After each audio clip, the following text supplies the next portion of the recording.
যখন কোনো পুরুষ কোনো নারীকে ভালোবাসে, তখন সে তার জন্য সবকিছু করতে পারে। ভালোবাসার মতো এমন ভয়ঙ্কর হৃদরোগ আর নেই।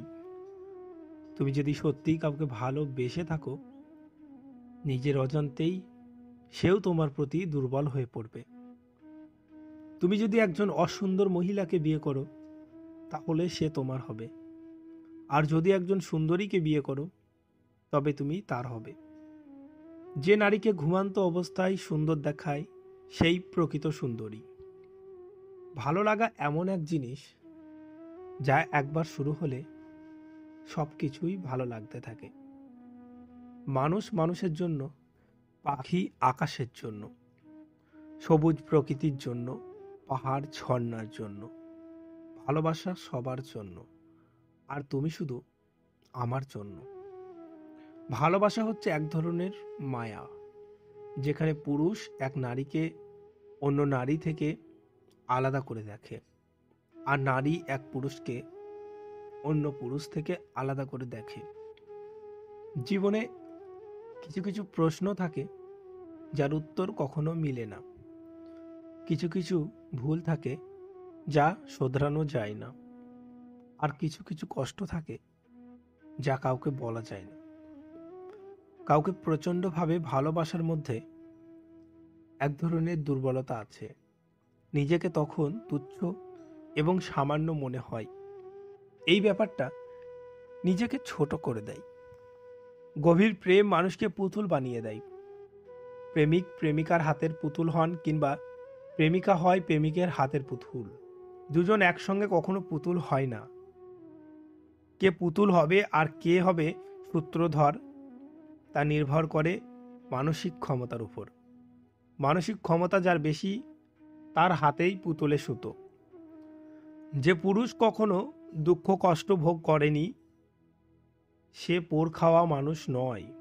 মেয়েদের কাছে সে বাঞ্ছনীয় হয় না, কারণ দুঃখ কষ্ট মানুষকে দরদি ও সহনশীল করে তোলে। হাজার কথার মাঝে একটা মনের কথা লুকিয়ে থাকে। সব কথা মুখে বলে দেওয়া যায় না। হাজার কথার মাঝে ওই কথাটা বুঝে নিতে হয়। জীবনের কিছুটা পথ একা চলা তেমন কঠিন নয়, কিন্তু যদি একজনের সাথে চলা যায় এবং চলাটা অভ্যাস হয়ে যায়, তারপরে বাকি পথটা চলা খুব কঠিন হয়ে যায়। জীবন নিয়ে গল্প লেখা খুব সহজ, কিন্তু গল্পর মতো করে জীবনটাকে সাজানো খুব কঠিন। তুমি কখনোই পারবে না। স্বপ্ন দেখা খুব সহজ, কিন্তু স্বপ্নটাকে বাস্তবে পরিণত করা খুব কঠিন। স্বপ্নে যেটা ভাবা হয়, যেটা দেখা হয়, বাস্তবতা যদি সেই রকম হতো, তাহলে কতই না ভালো হতো।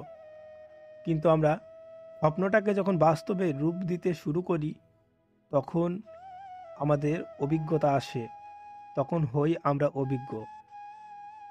কিছু কষ্ট এত বিশাল যা সহ্য করা যায় না। কিছু ব্যথা এত অসীম যা বুকে রাখা যায় না।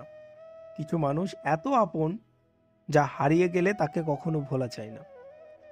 পৃথিবীতে অনেক ধরনের অত্যাচার আছে, তবে ভালোবাসার অত্যাচার হচ্ছে সব থেকে ভয়ানক অত্যাচার। এ অত্যাচারের বিরুদ্ধে কখনো কোনো কিছু বলা যায় না, শুধু সহ্য করে নিতে হয়। সত্যিকারের ভালোবাসা হলো অনেকটা পেত আত্মার মতো। এ নিয়ে সবাই কথা বলে, কিন্তু শুধুমাত্র কয়েকজনই এর দেখা পায়। ভালোবাসতে শেখো, ভালোবাসা দিতে শেখো, তাহলে তোমার জীবনে ভালোবাসার অভাব হবে না। মেয়েরা লেখাপড়া শিখে যতই উপরে উঠুক, প্রেমের চেয়ে অলংকার উপহার বা টাকা পয়সাই তারা চেনে বেশি। পুরস্কার অনেকটা প্রেমের মতো, দুই একবার পাওয়া খুব দরকার, এর বেশি পাওয়াটা লম্পাট্ট। এই পৃথিবীতে প্রায় সবাই তার থেকে বিপরীত স্বভাবের মানুষের প্রেমে পড়ে। ভালোবাসার জন্য দীর্ঘ সময়ের প্রয়োজন নেই, একটা মুহূর্তই যথেষ্ট ভালোবাসার জন্য। পাখিরা বাসা বাঁধে লতা পাতা দিয়ে, আর মানুষ বাসা বাঁধে ভালোবাসা দিয়ে। ছেলে এবং মেয়ে বন্ধু হতে পারে, কিন্তু তারা অবশ্যই একে অপরের প্রেমে পড়বে, হয়তো খুবই অল্প সময়ের জন্য, অথবা ভুল সময়ে, কিংবা খুবই দেরিতে।